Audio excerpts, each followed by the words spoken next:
বাসর ঘর থেকে স্বামীকে ঘাট ধাক্কা দিয়ে বের করে দিল স্ত্রী। বধূ সেজে বাসর ঘরে বসে আছে মণি, অপেক্ষার প্রহর গুনছে কখন বাসর ঘরে আসবে তার স্বপ্নের পুরুষ। এমন সময় বর্ষে যে রুমে প্রবেশ করলো রনি। দরজাটা বন্ধ করে দিয়ে আস্তে আস্তে পা বাড়ালো খাটের দিকে। নববধূ মনির পাশে বসে রনি বলল, খবরদার আমাকে স্পর্শ করবেন না। রনির এমন কথা শুনে মনি অবাক হয়ে তাকিয়ে আছে রনির দিকে। মনির এমন চাহনি দেখে রনি বলল, এমন করে তাকিয়ে আছেন কেন? কি বলছে বুঝতে পারেননি? কি বলবে কিছুই বুঝতে পারছে না মনি আমতা করে বলল, এইসব কি বলছেন আপনি? রনি আবারও বলল, বলছে আমাকে স্পর্শ করবেন না। কিন্তু কেন আমি আপনাকে স্পর্শ করব না? আমরা স্বামী স্ত্রী, আমরা দুজন দুজনকে স্পর্শ করব, এটাই তো স্বাভাবিক। এজন্যই তো আমি আপনাকে আগে বলে দিয়েছি যাতে আপনি আমাকে স্পর্শ না করেন। রনির কথা শুনে মনি রাগে ক্ষোভে ফেটে যাচ্ছে। কি করবে কিছুই বুঝতে পারছে না। একটা বালিশ রনির দিকে ছুড়ে দিয়ে বলল, এক্ষুনি রুম থেকে বের হয়ে যান। কেন? আমি রুম থেকে বের হয়ে যাব কেন? এটা আমার রুম। চাইলে আপনি রুম থেকে বের হয়ে যেতে পারেন। এটা আপনার রুম ছিল, এখন এটা আপনার রুম না, এটা আমাদের রুম, ঠিক আছে? রনি মাথা নাড়িয়ে হ্যাঁ সূচক সম্মতি জানালো।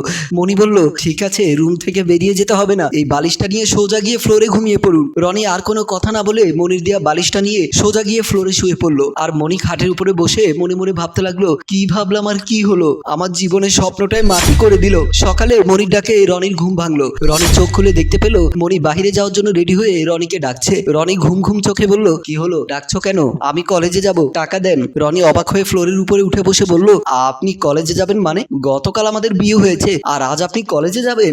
আমার ক্লাস আছে। কিন্তু মানুষে কি বলবে? আর বাসার সবাইকে আমি কি বলবো? দেখুন, কে কি বলবে সেটা দেখা সময় আমার নেই। আর বাসার লোকদের আপনি কি বলবেন সেটা একান্তই আপনার ব্যাপার। মনির কথা শুনে রনি রাগান্বিত স্বরে বলল, দেখুন, কাল আপনার জন্য আমার ফ্লোরে ঘুমাতে হয়েছে আর সকালে উঠে আপনি আমাকে পেন দিচ্ছেন। এর পরিণাম কিন্তু ভালো হবে না বলে দিচ্ছি। মনি একটা হাসি দিয়ে বলল, কি হবে না হবে তা পরে দেখা যাবে, এখন আবার লেট হয়ে যাচ্ছে, তাড়াতাড়ি টাকা দেন। রনি কোনো উপায়ন্ত না পেয়ে পকেট থেকে 100 টাকার নোট বের করে দিয়ে বলল, এই যে নেন, আমাদের বাসা থেকে কলেজে যাওয়া আসায় খরচ হবে 50 টাকা, বাকি 50 টাকা বাসায় এসে আমাকে ব্যাগ দেবেন। মনি অবাক হয়ে রনির দিকে তাকিয়ে আছে। মনে মনে ভাবছে, এই কেমন পুরুষ যে কিনা তার স্ত্রীকে কলেজে যাওয়ার জন্য 100 টাকা দিয়ে আবার 50 টাকা ব্যাগ চায়। নিশ্চয়ই আমার জীবনটা তেনা তেনা করে ছাড়বে। কি ভাবছেন? ধরেন, আপনার না কলেজের টাইম চলে যাচ্ছে। মনি আর কিছু না বলে রনির হাত থেকে টাকাটা নিয়ে রুম থেকে হন হন করে বের হয়ে যায়। মনি আর তার বান্ধবী ক্লাস শেষ করে একটা রেস্টুরেন্টে বসে আছে। মনির বান্ধবী মিতু বলল, কি রে বান্ধবী, বিয়ের পর দিনই ক্লাসে চলে আসলি? পড়ালেখা এত সিরিয়াস হলি কবে থেকে? মনি বলল,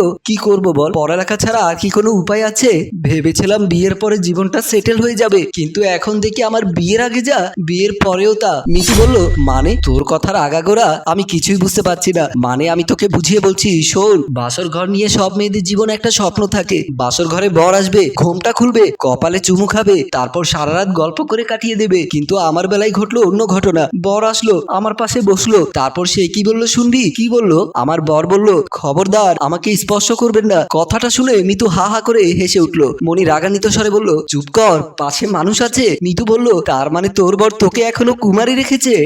মিতু বলল, তোর মতো নারীকে তোর বর কেন? পৃথিবীর কোনো পুরুষই স্পর্শ করতে চাইবে না। মনি অবাক হয়ে বলল, কেন? কারণ হচ্ছে নারীদের একটু ছলাকলা জানতে হয়, যেটা তোর মাঝে নেই। আমার মাঝে নেই মানে? আমাকে কি তোর পুরুষ মনে হয়? আহা, আমি তোকে সে কথা বলিনি। তাহলে কি বলতে চাচ্ছিস একটু বুঝিয়ে বল। তারপর মিতু মনিকে সবকিছু বুঝিয়ে বলল, তোর কথা যদি সত্যি হয় তাহলে আমি তোকে বড়সড় একটা ট্রিট দেব। মিতু বলল, ঠিক আছে, এখন উঠা যাক, সন্ধ্যা হয়ে আসছে। বলেই তারা দুজনের রেস্টুরেন্ট থেকে বের হয়ে গেল। রনি আর রনির বাবা মুমিন খান খাবার টেবিলে খেতে বসেছেন। রনির ভাবি জুলি খাবার টেবিলে খাবার পরিবেশন করছেন। রনির বাবা মুমিন খান বললেন, কি রে রনি, বৌমা কোথায়? বৌমা কি খাবে না? রনি বলল, জি বাবা, খাবে, ও অ্যাসাইনমেন্ট করছে তো তাই একটু পরে খাবে। মুমিন খান বলল, এজন্যই আমি বলি বিয়ের পরে মেয়েদের পড়াশোনার দরকার নেই। না ঠিক মতো পড়াশোনায় মন দিতে পারে, না সংসারে, ফলে সংসার পড়ালেখা দুটোই নষ্ট হয়। রনির ভাবি জুলি বলল, বাবা, পরিবারের সবাই যখন পড়ালেখা করাতে চাচ্ছে তাহলে পড়ুক না, সবার কথা তো আর ফেলে দেয়া যায় না। রনির মনে মনে ভাবলো, এজন্যই তো বলেছিলাম আমাকে বিয়ে করানোর দরকার নেই, তোমরা আমাকে জোর করে বিয়ে দিয়েছো।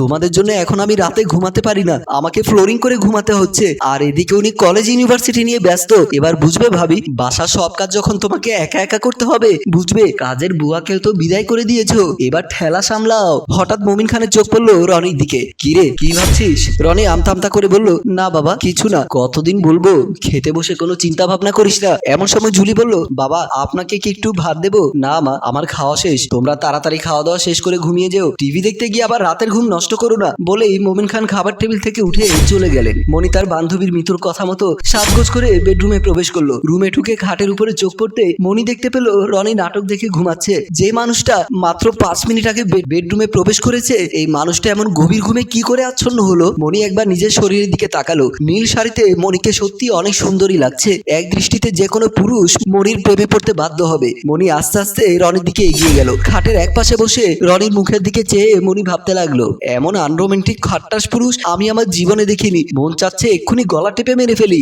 আমার জীবনের সব স্বপ্ন ধূলিসাৎ করে দিয়ে তিনি এখন ঘুমাচ্ছেন, এরকম পুরুষ হয় নাকি? মণি অনেক ভেবেচিন্তে রনির মাথার নিচে একটা বালিশ নিয়ে ফ্লোরে শুয়ে পড়লো। মাঝরাতে হঠাৎ রনির ঘুম ভেঙে গেল। রনি দেখতে পেল খাটের উপরে মণি নেই, কিন্তু এত রাতে মণি গেল কোথায়? হঠাৎ রনির চোখ পড়লো মেঝের দিকে, দেখলো মণি ফ্লোরে শুয়ে আছে। আজ মণিকে অনেক সুন্দর লাগছে।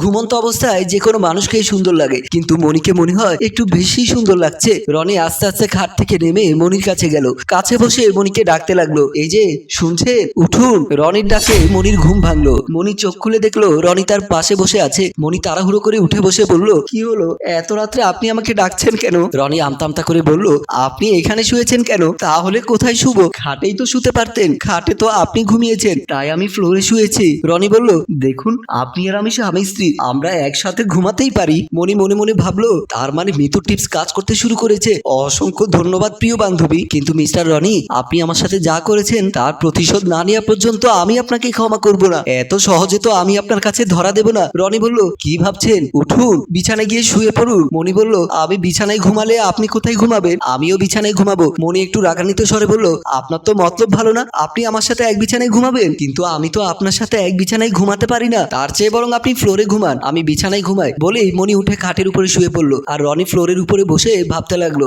আমার বিড়াল আমাকেই বলে মেয়েও, একেই বলে ভাগ্যে আছে বুদ্ধিতে নেই। রনি মণির দিকে চেয়েছে শুয়ে পড়লো ফ্লোরে। কপালে যখন দুর্গতি লেখা আছে, তখন এত সুন্দর বউ খাটে রেখে ফ্লোরে ঘুমাতে হয়, একেই বলে ভাগ্যে আছে বুদ্ধিতে নেই। রনি অফিসের চেয়ারে বসে ঘুমাচ্ছে। এমন সময় রনির বস খায়রুল সাহেব রনির রুমে প্রবেশ করলেন। খায়রুল সাহেব আস্তে আস্তে রনির পাশে রাখা চেয়ারে বসে রনি সাহেব বলে ডাক দিলেন। খায়রুল সাহেবের ডাক শুনে রনির চোখ খুললো। খায়রুল সাহেবকে বসা থাকতে দেখে রনি হতভম্ব হয়ে বলল, আসসালামু আলাইকুম স্যার। খায়রুল সাহেব সালামের উত্তর দিয়ে বললেন, রনি সাহেব অফিসের টাইমে ঘুমালে অফিসের কাজকর্ম কি করে চলবে? রনি একটু আমতা আমতা করে বলল, না মানে স্যার, গতকাল রাতে আমি বুঝতে পেরেছি আপনি নতুন বিয়ে করেছেন, রাতে তেমন একটা ঘুম না হওয়ারই কথা। খায়রুল সাহেবের কথা শুনে রনি লজ্জায় মাথা নিচু করে ফেললো। খায়রুল সাহেব আবারও বলল, প্রথম বউকে একটু সময় দিতে হয়। প্রথম যদি বউকে সময় দিতে ব্যর্থ হন, পরবর্তীতে আপনি যতই সময় দেন না কেন বউয়ের পরিপূর্ণ ভালোবাসা পাবেন না। কাজে একটু মনোযোগ দেন, আমি সলিমকে দিয়ে চা পাঠিয়ে দিচ্ছি। বলেই খায়রুল সাহেব উঠে চলে গেলেন।